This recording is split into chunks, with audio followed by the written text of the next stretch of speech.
থেকে আমরা সকলেই জেনে এসেছি, দেখে এসেছি কি যে বাংলাদেশ একটি কৃষি প্রধান দেশ।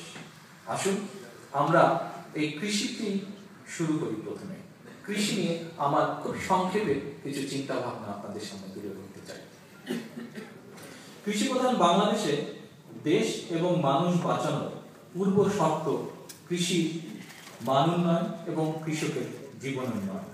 অতীত ও বর্তমানের মতন আমাদের ভবিষ্যৎ সমৃদ্ধিও ইনশাআল্লাহ মূল ভিত্তি হতে যাচ্ছে কৃষি, যাকে ওই পর্যায়ে নিয়ে যেতে তথা কৃষি এবং কৃষককে বাঁচানোর তাগিদে নতুন কিছু ভাবা এবং নতুন কিছু করা আজ একটি সময়ের দাবি।